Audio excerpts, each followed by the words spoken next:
Martina Schroeder stood at the kitchen window of her apartment in Freiburg and watched as the morning sun bathed the roofs of the old town in golden light. At 38, she finally felt like she had arrived.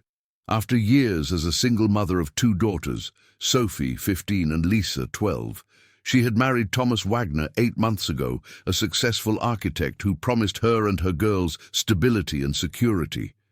At 45, Thomas had remained an attractive man. His silver-grey hair gave him a distinguished aura, and his calm manner radiated reliability. In the 2 years they had known each other, he had proven to be a patient partner and caring stepfather. He helped with homework, drove the girls to their activities, and showed genuine interest in their lives. After a difficult divorce from her ex-husband, who had left the family 6 years earlier, Martina had hardly dared to hope for such good fortune again. The family lived in Thomas's spacious house on the outskirts of Freiburg, a modern building with large windows and a well-kept garden that Thomas had designed himself. Sophie had been given her own room upstairs, with a view of the nearby vineyards. The girl, who had just started 10th grade at Friedrich High School, was developing into an impressive young woman. She had inherited her mother's brown eyes, but her slim figure and long, wavy hair gave her an elegance that seemed beyond her age. On this September morning, Martina prepared breakfast, as she did every weekday. Thomas was already sitting at the kitchen table, engrossed in the Badische Zeitung newspaper while drinking his coffee. Lisa was the first to come downstairs, still sleepy, her short blonde hair tousled. She was the easy-going child, cheerful and open, and had immediately taken Thomas into her heart. Sophie appeared shortly after, already dressed for school. She wore her school uniform with a casual elegance that made Martina both proud and a little wistful. Her little girl was growing up. Sophie sat down at the table, reached for a roll, and began spreading jam on it while scrolling through her cell phone. Thomas looked up from his newspaper. His gaze rested on Sophie for a moment before he cleared his throat. "Good morning, Sophie. Did you sleep well?" Sophie looked up briefly, nodded, and smiled politely. "Yes. Thank you, Thomas. And you?" Martina had often noticed this formal politeness between the two. While Lisa called Thomas Papa Thomas and hugged him constantly, Sophie kept a certain distance. Martina had initially attributed this to age. At 15, girls were often more reserved towards stepfathers, but lately Thomas seemed particularly keen to win Sophie's attention. "Sophie, I saw your art portfolio yesterday," Thomas said, folding up his newspaper. "The drawings are really impressive, especially the portrait. You have real talent." Sophie blushed slightly. "Thank you. I'm still working on it. Ms. Hoffman, my art teacher, thinks I should apply for the state competition."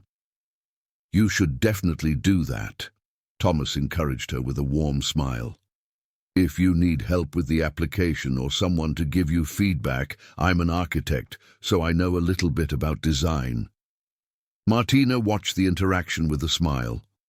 It was nice to see Thomas making an effort to connect with Sophie. The first few months after the wedding had not been easy. Sophie had loved her biological father and had a hard time coping with the divorce. At first, she had viewed Thomas as an intruder, someone who was taking her father's place. Martina still remembered the evenings when Sophie had sat in her room crying after her father had once again cancelled a planned visit. After the divorce, the man had moved to Munich, started a new family, and gradually reduced contact with his daughters. Now he only got in touch on birthdays and Christmas, and even then, often only with a text message. Thomas had waited patiently, giving Sophie space while continuing to show small gestures of affection. He had given her a professional drawing set for her first day at high school, even though she hardly paid any attention to him at the time. He had attended her school performances, even though Sophie had forbidden him to sit next to Martina. Slowly, very slowly, the ice had begun to thaw. After breakfast, the family set off. Martina worked as a nurse at the university hospital in Freiburg, and her shift started at 8 o'clock. Thomas drove the girls to school before going to his architecture office in the city centre. It was a well-established routine that gave Martina a sense of normality and security. During the morning, as Martina rushed back and forth between patient rooms, she thought back to the conversation at breakfast. She was pleased by Thomas's interest in Sophie's art projects. Her ex-husband had never been interested in the children's hobbies, dismissing their successes with an indifferent nod. Thomas was different. He took his time, asked questions, remembered details. During her lunch break, Martina sat in the hospital cafeteria and shared a table with her colleague Barbara Lehmann, an experienced nurse in her 50s who had been working on the ward for over 20 years. "You look happy," Barbara remarked as she ate her salad. "Your new family life seems to be doing you good." Martina smiled. "It finally feels right. The girls have settled in, Thomas is wonderful, and I actually come to work rested in the morning because I no longer have to pay bills and do laundry until midnight. And how are the daughters getting along with him?" "Lisa loves him. She calls him Papa Thomas and is really attached to him. Sophie is still a little reserved, but she'll come around. She's just going through a difficult age." Barbara nodded understandingly. 15, the most difficult time for girls. My daughter was impossible at that age too. Everything was embarrassing. Everyone was the enemy. "Exactly," Martina confirmed, "but I can see her opening up. This morning she had a real conversation with Thomas about her art projects." "That's a good sign," Barbara said. "Fathers, even stepfathers, are important for girls that age. They need a male role model to show them what a good man should be like." Those words stayed in Martina's mind as she worked throughout the afternoon. Thomas was a good man. He was patient, respectful, generous. The way he treated the girls was caring but never intrusive. He respected their privacy, always knocked before entering their rooms, asked permission before hugging them. When Martina came home that evening, she found the house in a cheerful mood. Lisa was sitting at the dining table doing her homework, while Thomas was in the kitchen preparing dinner, spaghetti bolognese, Martina's favorite dish. The smell of tomato sauce and fresh herbs filled the house. "Where's Sophie?" Martina asked as she hung up her jacket. "Upstairs in her room," Thomas replied. "She said she still had to work on her art project. I told her to come down for dinner." Martina went upstairs to change. As she passed Sophie's room, she heard soft music. She knocked on the door. "Yes," came Sophie's voice. Martina opened the door. Sophie was sitting at her desk, bent over a large sheet of paper, a pencil in her hand. A portrait was taking shape on the paper, the face of a young woman drawn with fine, precise strokes. "That's beautiful, sweetie," Martina said, stepping closer. Sophie looked up and smiled. "Thanks. I'm trying to get the shading right. It's harder than I thought. Thomas said you should enter the competition. What do you think?" Sophie shrugged. "Maybe. I don't know if I'm good enough." "You're more than good enough," Martina assured her. "And Thomas knows a lot about visual design.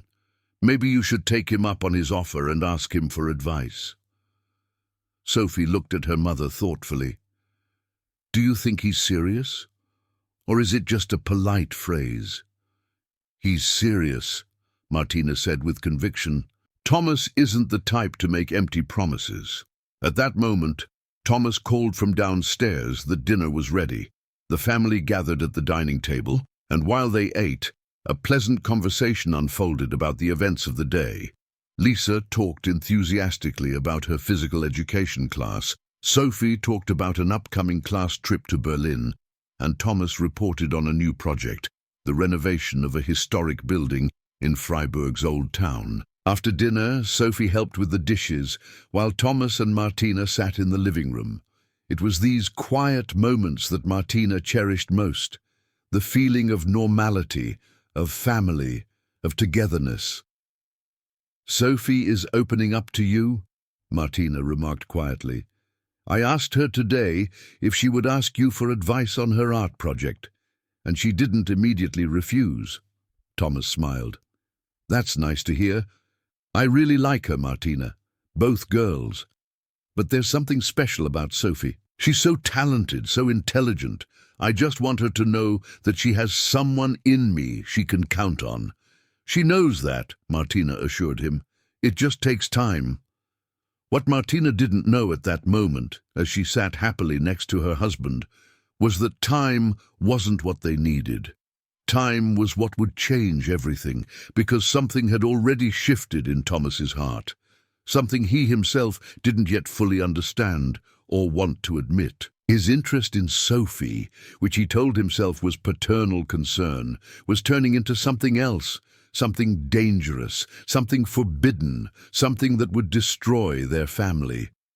In the weeks to come, this change would take subtle forms: a glance that lingered a little too long, a touch that was a little too tender, a tension that became a little too intense. And Sophie, innocent and unsuspecting, would not understand why her stepfather suddenly wanted to spend so much time with her, why his eyes followed her when she walked across the room, why his compliments took on a tone that both flattered and unsettled her. Martina, who had worked so hard to give her family a new home, would soon notice signs that she would initially ignore, then question, and finally recognize with growing horror. But at that moment, on that peaceful September evening, she sat happily next to her husband and thanked fate for her new life. The catastrophe that was looming would not begin loudly and dramatically. It would creep in quietly, disguised as care, as interest, as affection. And by the time Martina realized the truth, it would be almost too late. October brought cooler days and golden leaves to Freiburg. Sophie had decided to accept Thomas's offer and ask him for advice on her art project. One Thursday evening, they sat together in his study, Sophie's drawings spread out on the large desk. Thomas leaned over the work, his reading glasses perched on his nose. "The proportions here are excellent," he said, pointing to one of the portraits.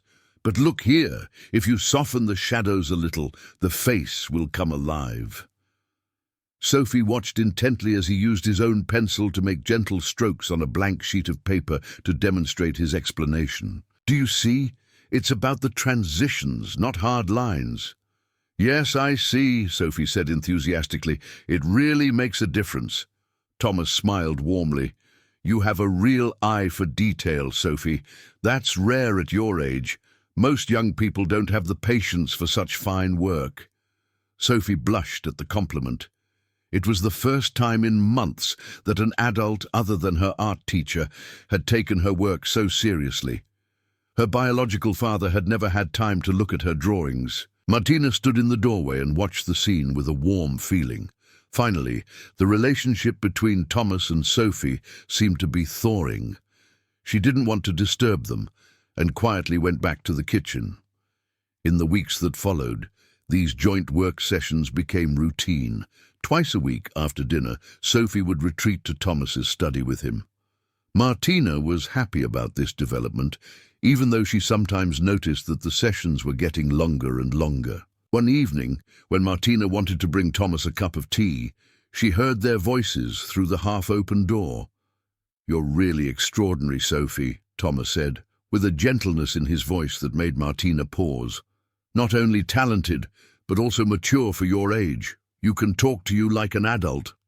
"Do you think so?" Sophie asked, and there was an uncertainty in her voice that Martina recognized, a teenager's need for validation. "Absolutely. You're much more mature than other 15-year-olds. Martina entered and placed the tea on the desk. Thomas looked up, his expression barely changing, but Sophie seemed to flinch, as if she had been caught doing something forbidden. "I didn't want to disturb you," Martina said with a smile. "Just bringing tea." "Thanks, honey," Thomas said, reaching for the cup. "We're almost done. Sophie has made really great progress today." As Martina left the room, she was left with a strange feeling. It was nothing specific, just a vague uneasiness. The way Thomas had spoken to Sophie had been different. Too personal, too intimate. She shook off the thought. She was overworked, paranoid. Thomas was a good man. He was just helping her daughter. But the small changes were adding up. Thomas offered to drive Sophie to school, even when Martina had time. He remembered details from Sophie's life that Martina herself sometimes missed. The name of a classmate Sophie liked, a test coming up, a song she was currently enjoying. "Thomas, you don't have to drive Sophie every morning," Martina said one morning. "I'm working the late shift today." "I don't mind," Thomas replied quickly. "We have interesting conversations in the car. She tells me things." "What kind of things?" "About school, her friends. She opens up to me." Martina. "I don't want to interrupt that." Martina nodded, but the uncomfortable feeling returned. She watched Thomas more closely over the next few days. How his eyes followed Sophie when she walked across the room. How he found reasons to touch her, a hand on her shoulder when he passed her, a stroke through her hair when he complimented her.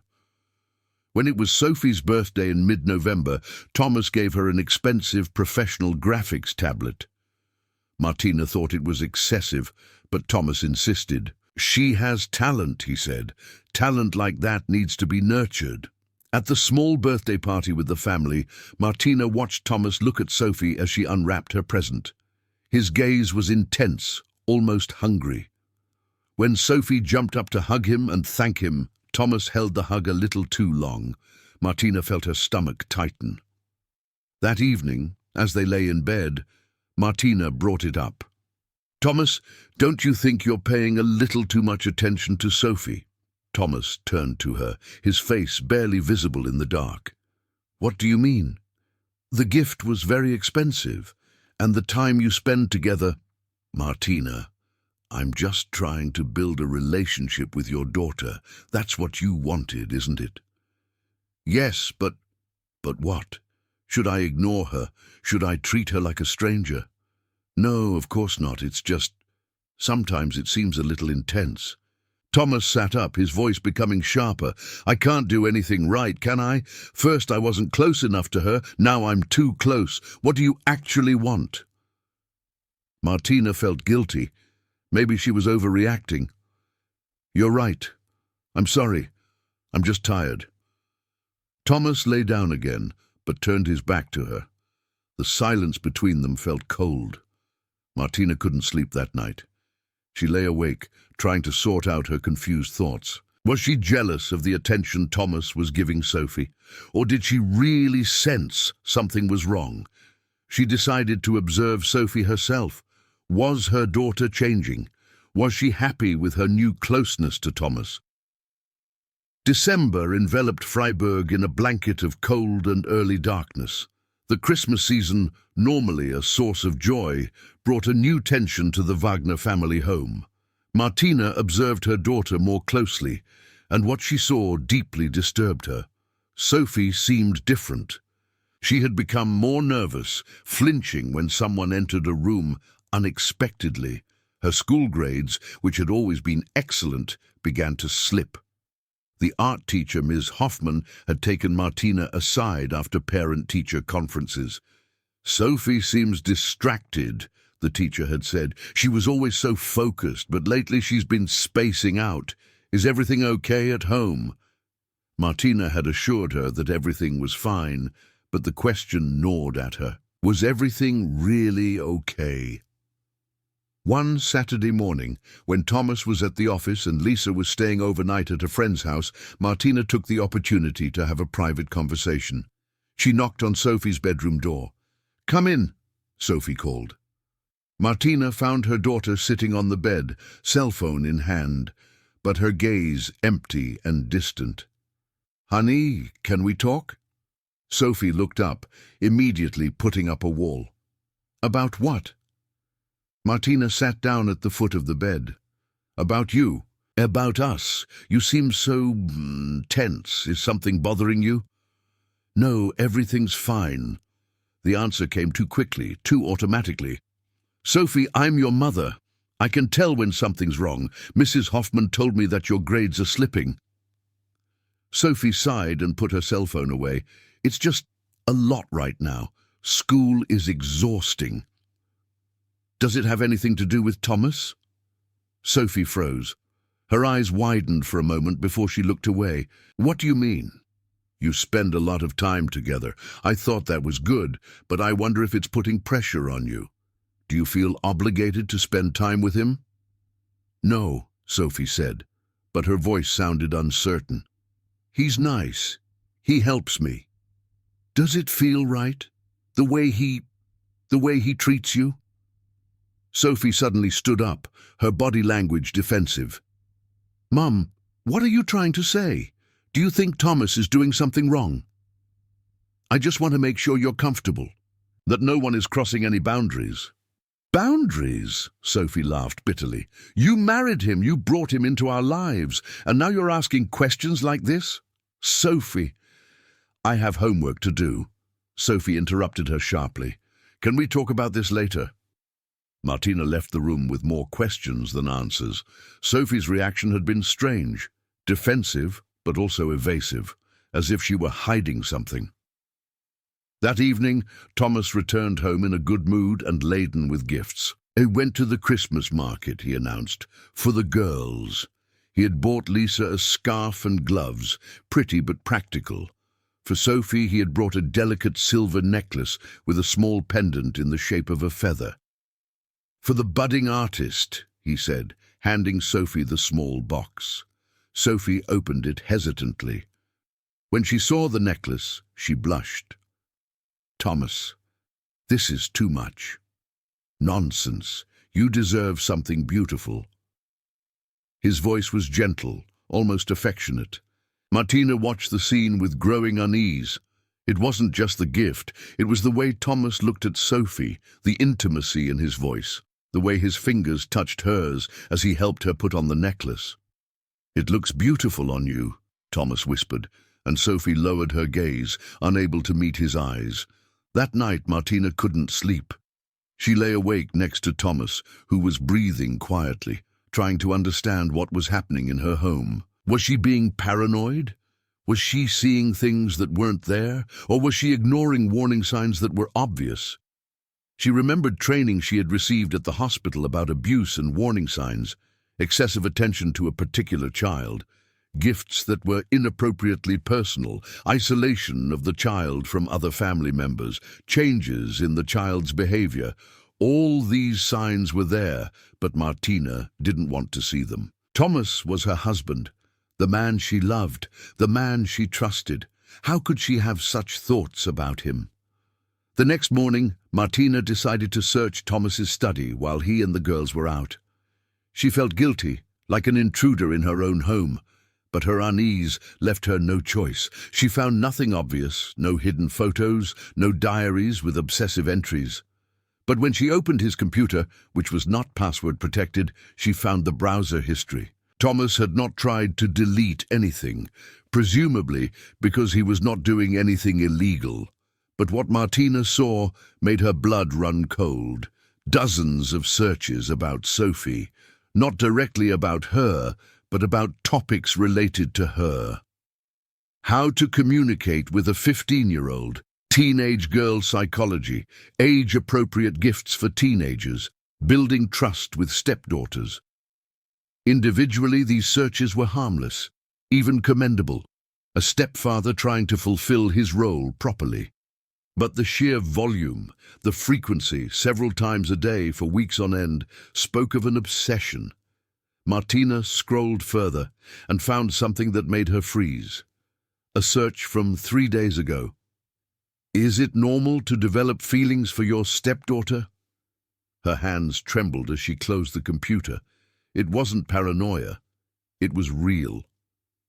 Thomas was developing feelings for Sophie. Feelings that were wrong, dangerous and destructive. She had to sit down, her breath coming in short gasps. What should she do? Go to the police? But technically he hadn't done anything illegal. Confront Sophie, but the girl already seemed so fragile. Martina spent the day in a state of numbness. She mechanically went about her tasks, but her thoughts constantly revolved around the discovery. When the family gathered for dinner that evening, she could hardly look at Thomas. "Everything okay, honey?" Thomas asked during dinner. "You're so quiet." "Just tired," Martina lied. After dinner, when Thomas called Sophie back to his study to work on her art projects, Martina followed them shortly thereafter. She stood next to the door without knocking and listened. "You're wearing the necklace," she heard Thomas say. "I'm glad." "Yes, it's beautiful. Thanks again." "Sophie." Thomas's voice took on a different tone. "You know you're important to me, don't you? Very important." A pause. "Yes, I know that. Sometimes I feel that we have a special connection, something that goes beyond the normal relationship between stepfather and daughter." Martina held her breath. I don't know what to say," Sophie replied quietly. "You don't have to say anything. I just wanted you to know." Martina had heard enough. She pushed open the door. Thomas and Sophie were sitting next to each other at the desk, too close together. Thomas's hand was on Sophie's shoulder. "Sophie, please go to your room," Martina said in a voice she hardly recognized. Sophie stood up, her face pale. She gave Thomas a confused look before quickly leaving the room. Thomas also stood up, his expression changing from surprise to defensiveness. "Martina, what's this about?" "We need to talk," Martina said, closing the door behind Sophie. "Right now." Thomas crossed his arms, his jaw tense. "I don't understand why you're being so dramatic. We were just talking." Martina closed the door behind her and leaned against it as if she had to prevent the truth from escaping the room. "I saw your computer." Thomas's face turned pale. "What?" "The search queries. All the research about Sophie. About feelings for stepdaughters." Martina's voice trembled, but she forced herself to continue. "Thomas, what's going on here?" He looked away and ran his hand through his hair. There was silence for a long moment. When he finally spoke, his voice sounded broken. "I didn't want this. Believe me, Martina, I never wanted this." Martina's knees went weak. The confirmation was worse than the suspicion. "What didn't you want?" "These feelings." He sank into his chair, his head in his hands. "I tried to ignore them, to rationalize them. I thought it was just paternal affection. But what?" Martina's voice was louder now, angrier. "She's so special, Martina, so smart, so talented. When she looks at me, when she smiles, I feel alive. I know it's wrong. I know it." Martina felt her stomach churn. "She's 15 years old, Thomas. 15, she's a child." "I never touched her," he quickly defended himself. "I never did anything inappropriate. I just tried to seek her closeness, her company." "That's inappropriate." Martina was screaming now, years of pent-up stress and fear bursting out of her. "You're my husband, her stepfather. You're supposed to protect her, not have thoughts like that about her." Thomas stood up, trying to approach her. "Martina, please, don't touch me!" She backed away. How long has this been going on?" "I don't know. Maybe since the summer. At first it was just admiration. She reminded me of someone from my past. Then it became more." "Has Sophie noticed anything?" Thomas hesitated. "I think maybe. She's confused. I can see it in her eyes. She doesn't know how to deal with my attention." Martina thought of Sophie's changed behavior, her nervousness, her declining grades. Her poor girl had sensed the shift, but didn't understand what was happening. "You have to go," Martina said firmly. "What?" "Out of this house, tonight. I need time to think, and Sophie needs distance from you. Martina, please, let's be rational." "Rational?" She laughed bitterly. "You develop romantic feelings for my 15-year-old daughter, and you want to talk about rationality." "I love you," Thomas said desperately. "I love our family. I can get over this. I'll see a therapist. We can make this work." Martina shook her head, tears running down her cheeks. "You've broken our trust, Sophie's trust. How can I ever—" Her voice broke. A knock at the door interrupted her. Lisa's voice. "Mom, why are you crying?" Martina wiped her tears and opened the door. Lisa stood there, her face full of concern. Sophie stood in the hallway behind her, pale and trembling. "Everything's fine, sweetheart," Martina lied, trying to smile. "Go back to your room." But Sophie had obviously heard enough. Her gaze shifted between her mother and Thomas. "It's because of me, isn't it?" Her voice was barely audible. "No, Sophie," Thomas began. "Yes," Martina interrupted sharply. She looked at her daughter. "But you didn't do anything wrong. None of this is your fault." Sophie began to cry, quietly and intensely. Lisa, confused and frightened, hugged her big sister. Thomas took a step toward Sophie, but Martina stood between them. "No, stay away from her." "I never meant to hurt her," Thomas whispered. "But you did," Martina said. "Look at her, don't you see what you've done?" That night, Thomas packed a bag and left the house. He went to a hotel downtown. The girls cried, Lisa because she didn't understand why Papa Thomas was leaving, Sophie because she understood too much. Martina lay awake all night, Sophie clinging to her, trying to understand how her new perfect life had turned to ashes so quickly. The next morning, she called work and took the day off. She needed to talk to someone, needed professional advice.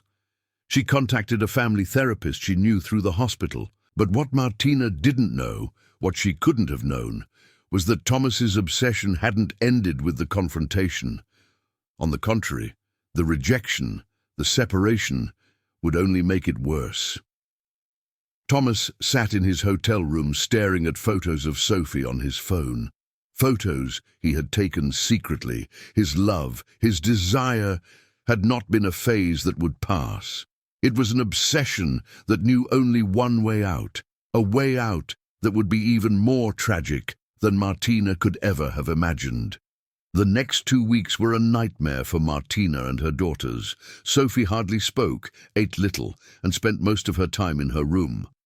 Lisa constantly asked questions that Martina couldn't answer. Why had Thomas left? When would he come back? Had she done something wrong? Martina tried to maintain a facade of normality, but inside she was falling apart. She had spoken to the family therapist, who advised her to set clear boundaries and possibly consider legal action. Thomas called every day. Sometimes Martina spoke to him, but mostly she ignored the calls. His messages became increasingly desperate. "I miss you. I miss her. Let me come back. We can work this out. I can't be without her." This last message alarmed Martina deeply. The therapist had warned her that people with obsessive fixations could become dangerous if they couldn't reach the object of their obsession. On Wednesday evening, when Martina came home from work, she found Sophie in the kitchen, cell phone in hand, tears streaming down her cheeks. "What happened?" Martina asked immediately. Sophie handed her the phone without saying a word. Martina looked at the screen, and her heart skipped a beat. Messages from Thomas. Dozens of them. "Sophie, I think about you all the time. You understand me like no one else does. I know you feel something too. I saw it in your eyes. We could be together if your mother didn't stand in our way." Martina felt nauseous. "How long has he been texting you?" 3 days. At first I didn't reply, but today..." Sophie sobbed. "He said if I didn't talk to him, he'd hurt himself." Martina immediately grabbed her own cell phone and called Thomas. He answered on the first ring. "Martina, what the hell do you think you're doing?" she hissed. "You're texting my daughter. You're threatening her with suicide." "I'm not threatening anyone. I'm just telling the truth. I can't live without her." "Thomas, you need help. Professional help. What you're feeling isn't love. It's an illness." "Don't say that." His voice grew loud. "What I feel is real. It's the most genuine thing I've ever felt. She's 15 years old. Age is just a number. In other cultures..." Martina hung up, her hands shaking so badly that she could barely hold the phone.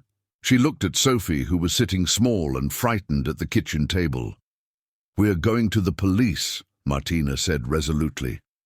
The next morning, Martina and Sophie were sitting at the Freiburg police station. An experienced police officer, Chief Inspector Andrea Hartmann, took their statement.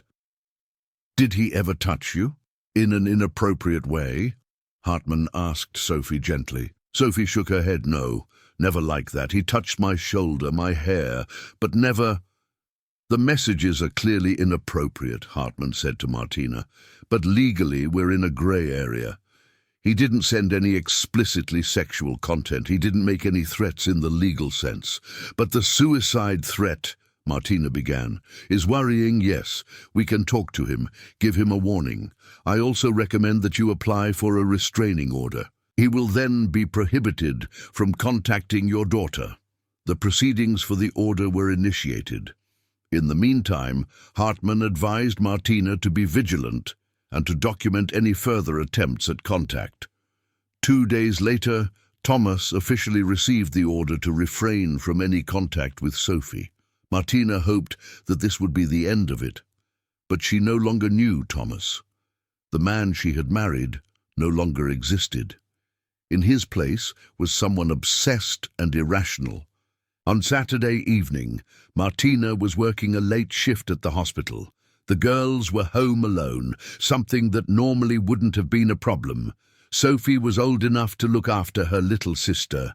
Around 10 o'clock in the evening, Martina's phone rang.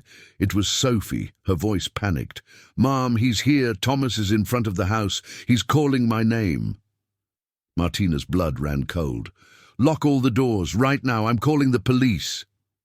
She alerted the police and ran to her car. The 15-minute drive from the hospital to her home felt like an eternity. When she arrived, there were already 2 police cars in front of the house. Thomas was standing in the street, and the police were trying to calm him down. He was drunk, that was obvious, and he was crying. "I need to see her," he shouted. "Just once, just to explain." Martina rushed into the house. Sophie and Lisa were huddled together in the living room, both crying. Martina took them in her arms. Outside, Thomas was put into a police car. He would spend the night in custody, but when Martina looked at her frightened daughters, she knew that this was not over yet. Thomas's obsession had crossed a dangerous threshold, and the worst, the truly tragic part, was yet to come. After his arrest, Thomas was admitted to a psychiatric clinic. The doctors diagnosed him with a delusional disorder with erotomanic traits. He was convinced that Sophie reciprocated his feelings, despite all evidence to the contrary. Martina began to reorganize her life. She filed for divorce and looked for a new apartment for herself and the girls. Sophie went back to school and started therapy. Slowly, very slowly, a certain normality returned. 3 weeks after his admission, Thomas was allowed to leave the clinic. He had taken his medication, talked to therapists, and seemed stable. The restraining order remained in place. He was not allowed to approach Sophie. Martina believed she had survived the worst. She was wrong. On a cold January morning, Martina drove Sophie to school as she did every day. She kissed her daughter goodbye and watched her walk through the school gate, her art folder under her arm. At 11 o'clock in the morning, Martina received the call that would change her life forever. Thomas had come to the school. He had waited in the parking lot until Sophie had a break after the 3rd period. When she came outside with 2 friends, he approached her. A teacher had noticed him, knew about the restraining order, and tried to intervene. But Thomas had pulled out a gun. He had forced Sophie to go with him to his car. The police were alerted, but before they could arrive, Thomas and Sophie had disappeared. A large-scale search was launched. Martina sat at the police station, frozen with fear, while Chief Inspector Hartmann tried to reassure her that everything was being done to find Sophie. 3 hours later, the police located Thomas's car in a wooded area near Kirchsarten, southeast of Freiburg.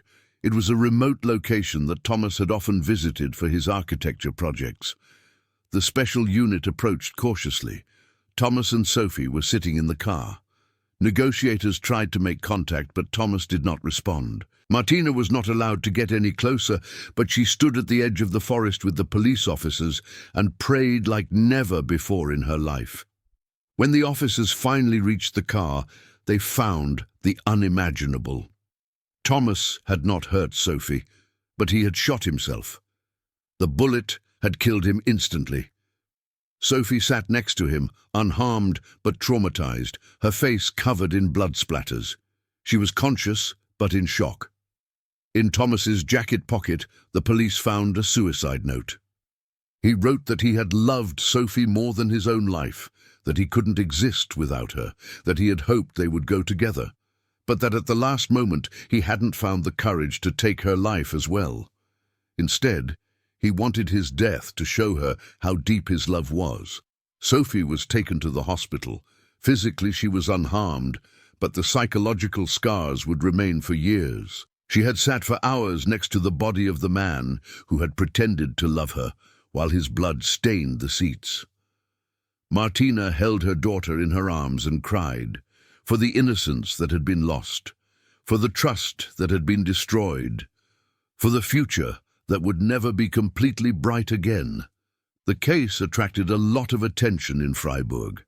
The newspapers reported on the architect who had fallen in love with his stepdaughter and ultimately taken his own life. But for Martina and her family, it wasn't headlines. It was their destroyed life. Sophie never returned to the same school. The family moved to Stuttgart, far away from Freiburg and the memories. The therapy would take years. Lisa, who had witnessed everything, developed trust issues, and Martina learned the painful lesson that love sometimes blinds you, and that this blindness can be fatal.